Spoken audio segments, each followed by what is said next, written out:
I told you earlier there was one of our riders that had the thoughts that this could be a big time thing. She's the one that came up with the ideas for to start up these obstacles in our area. She gave some of the rest of us a lot of great ideas. And so she still is coming up with things. I was at her place just yesterday. The dragging bridge came from her, and she showed me another obstacle that she had that was just pretty amazing.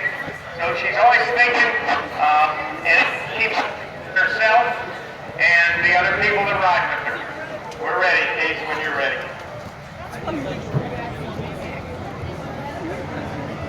The horse that Casey's riding tonight is a wild horse that's about like a $4 million sire.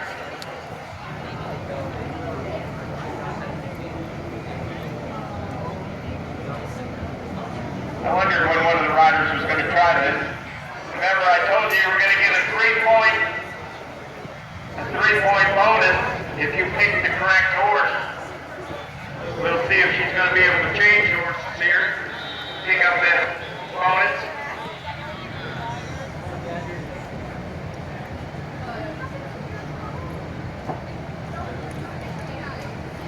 Here, she's going to get the 3-point bonus.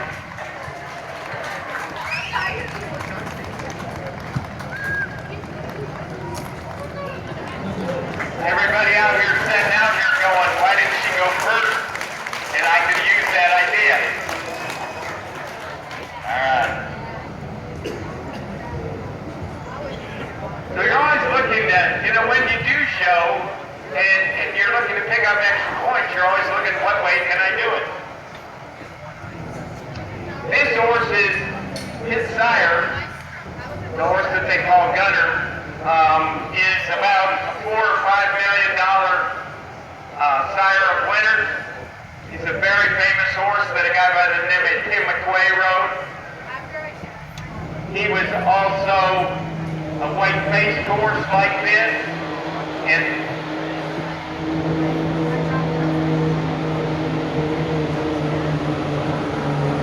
this horse, like his sire, is deaf. So he doesn't get to hear them trucks pulling. They don't bother him at all.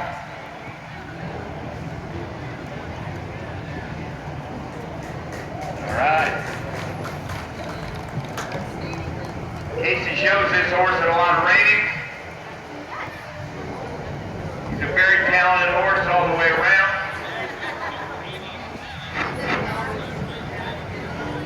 There we go.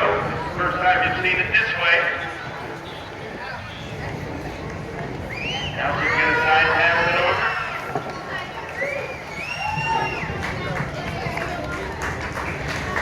Yeah.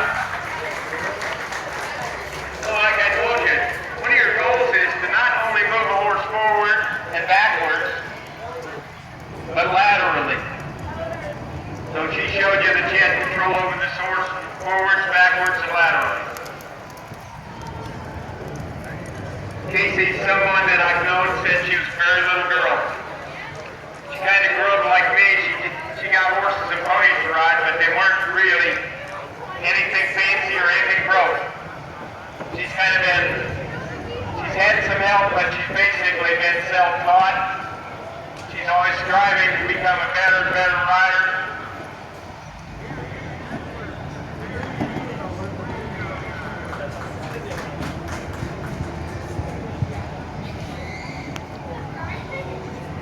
She's got a horse training stable right over here in Huntsburg.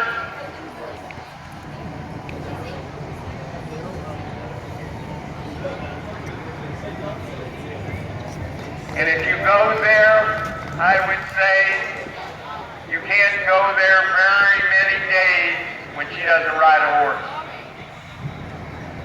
So horses that have been and continue to be basically her whole life. That looks pretty fancy. There we go.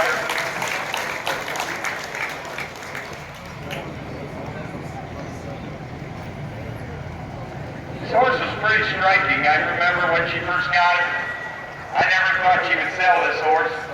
And she ended up selling to a doctor friend of mine. It's at the Cleveland Clinic.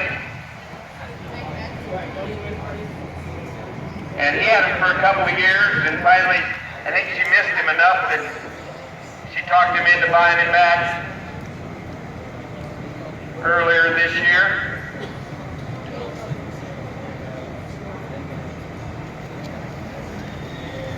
Casey's a lot like me in the way that if once she gets a horse that she likes, she's had different horses in the past that were like her personal horse, and I would try to buy them, but you couldn't get her to put a price on them. If she thought that, she hadn't accomplished all she wanted to accomplish, you couldn't get her to put a price on them.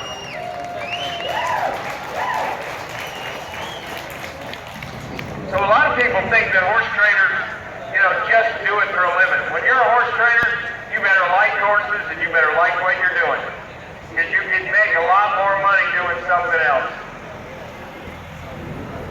All right, she's reaching down, unbuckling her throat latch.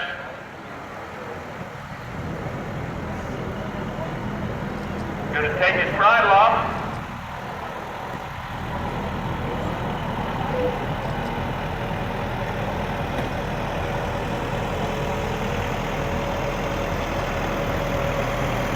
He looks up at the crowd and said, "Don't you guys like me? Ain't I cute?"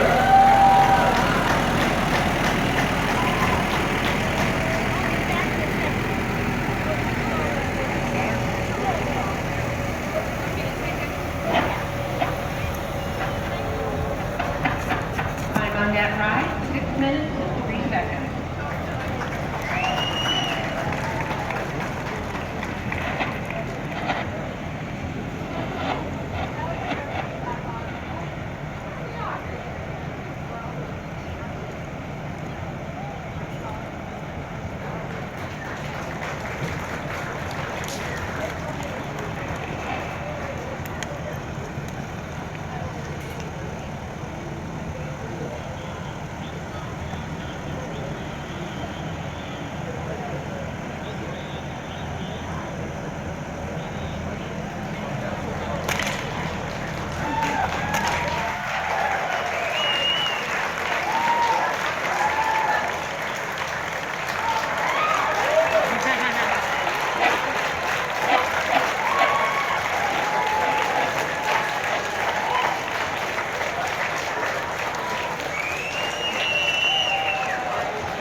Thank you, Kate.